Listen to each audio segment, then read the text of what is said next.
በእናትሽ ዞር በይ። ለምን እንደምትነኪ እንዴ? ያምሻል እንዴ? ሰው የራሱን ህይወት መኖር አይችልም? ታይ በጃኻን ጸሎት ይተመልከቶ መስባሪያኻ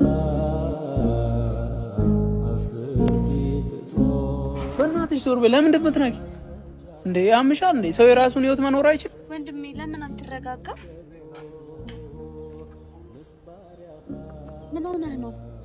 እህቴ በካንሰር እንደምትሰቃይ ብነግርሽ ታድኝልኛለሽ? እኔ ሳልሆን እግዚአብሔር ነው አዳኙ። ተረጋጋ የምትይኝ እግዚአብሔር ያልመለሰልኝን አንቺ ልትመልሽልኝ ነው? ምናልባት እኮ እግዚአብሔር ራሱ ወዶ ላይሆን ይችላል መልሱ ይሰጣል። እና የተደረገልኝን ተአምር ድንገር የምርሽ ነው? አዎ እኔ ለብዙ ዘመናት ካንሰር በሽተኛ ታማሚ ነበርኩ።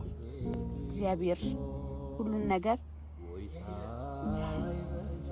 ብቻው በጸበል ዳንኩት። ከካንሰር በጸበል መዳን ይቻላል? አዎ በደንብ ይቻላል። የት ነው የታምራዊ ቦታ?